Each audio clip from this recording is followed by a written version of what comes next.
عباس علمدار کا قصہ۔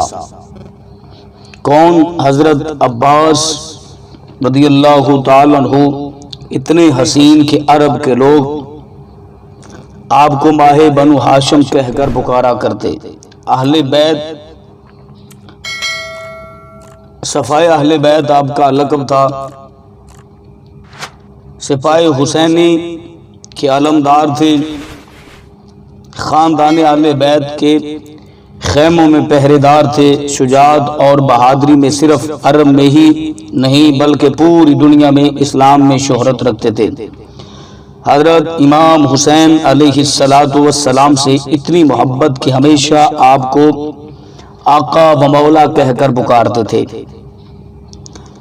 شباب کے عالم میں 34 سال کی عمر میں حضرت عباس علمدار خیموں میں گئے۔ کیا دیکھا کہ ایک حرام مچا ہوا ہے، بچے پیاس سے تڑپ رہے ہیں۔ پیاس کی وجہ سے علی اصغر کی حالت دیکھی نہیں جاتی۔ ہر طرف العطش العطش کی صدائیں بلند ہو رہی ہیں۔ کبھی سکینہ پکار دی ہے، چاچا جان پانی۔ کبھی 6 ماہ کا علی اصغر سوکھی زبان نکال کر دکھاتا ہے، اور بیمار زین العابدین کا جسم بخار سے جھلس رہا ہے۔ پیاس کی شدت، جسم کانپ رہا ہے۔ حضرت عباس علمدار جوش میں آ کر غضبناک حالت میں اٹھے، مشکیزہ اٹھایا اور گھوڑے کی باگی فرات کی طرف موڑ دی۔ امام علی مقام نے فرمایا، بھائی عباس کدھر جا رہے ہو؟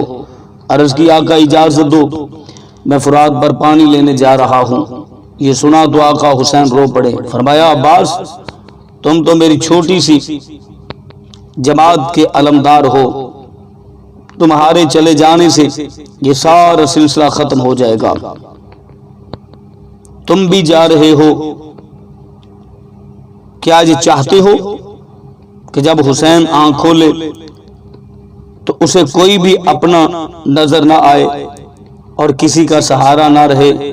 خدا کے لیے میرا نہیں تو عورتوں کی بے بسی کا خیال کرو۔ مجھے تو پتہ ہے کہ یہ ظالم اس صورت میں بھی زندہ نہ چھوڑیں گے۔ اگر تم بھی نہ ہوگے تو ان کا وارث کون بنے گا؟ یہ کس طرف نظر اٹھا کر دیکھیں گی؟ حضرت عباس علمدار نے عرض کی، یا امام ذرا خیموں میں ایک نظر دیکھو کہ بچے کس طرح پیاس سے تڑپ رہے ہیں۔ سکینہ بار بار مجھے کہہ رہی ہے، چاچا جان کوشش کرو، شاید 2 گھونٹ پانی مل جائے۔ اس لیے یا امام مجھے آپ اجازت دیں۔ میرے امام نے اشک بار آنکھوں سے عباس علمدار کو الوداع کیا۔ حضرت عباس علمدار لشکر یزید کے سامنے پہنچے اور آپ نے تمام حجت کے لیے خطبہ ارشاد فرمایا، او کوفیو، بتاؤ کس کے امتی ہو؟ اگر تم مانتے ہو کہ ہم نے رسول اللہ صلی اللہ علیہ وسلم کا کلمہ پڑھا ہے تو پھر اس آل رسول پر پانی بند کیوں کیا؟ ظالموں، یہ کہاں کا انصاف ہے کہ تمہارے جانور تو پانی پیئیں مگر اہل بیت اطہار کے لیے پانی کا ایک قطرہ بھی میسر نہیں ہو سکتا۔ بتاؤ خدا تعالی کی بارگاہ میں کیا جواب دو گے؟ ابھی وقت ہے، سوچو، اور 2 گھونٹ پانی کے دو میں کل قیامت کے دن حوض کوثر کے جام پلاؤں گا، مگر ان نام نہاد مسلمانوں پر آپ کی تقریر، آپ کے خطبے کا کوئی اثر نہ پڑا۔ بالآخر آپ نے لشکر جرار کی صفوں کو چیرتے ہوئے نہر فرات کی طرف بڑھے۔ جب عمر سعد نے دیکھا کہ حیدر کرار کا لال بڑے ہی عزم ہمت کے ساتھ آگے بڑھ رہا ہے تو کوئی راستہ روکنے والا نہیں، حضرت عباس علمدار نے تلوار میان سے باہر نکالی جو بجلی کی طرح چمکی اور قہر خدا بن کر دشمن پر برسی۔ حیدر کرار کی ہمت شجاعت نے دشمنوں کی صفوں میں راستہ بنا لیا اور دشمنوں کو گاجر مولی کی طرح کاٹتے ہوئے لبے دریا تک پہنچ گئے۔ جب نہر فرات کا ٹھاٹھے مارتا ہوا پانی دیکھا تو خیال آیا کہ ایک چلو بھر کے پی لوں، مگر جب پینے لگے تو سکینہ کی پیاس یاد آ گئی۔ علی اصغر کی شدت سے نکلی باہر زبان یاد آ گئی، پانی اسی جگہ پھینک دیا اور جلدی سے پانی کا مشکیزہ بھرا، کندھے پر لٹکا کر چلنے لگے تو شمر لعین چلا اٹھا، اگر یہ پانی اہل بیت کے خیموں تک پہنچ گیا تو یاد رکھنا پھر زمین پر کوئی یزیدی باقی نہیں رہے گا۔ چنانچہ حضرت عباس علمدار کو پوری کوشش کی تھی کہ کسی طرح یہ پانی صحیح و سالم خیموں تک پہنچ جائے، مگر میرا یہ وعدہ بھی پورا ہو جائے، مگر دشمن کے نرغوں میں آ گئے، انہوں نے تیروں کی بارش کر دی، جس سے مشق چھلی ہو گئی۔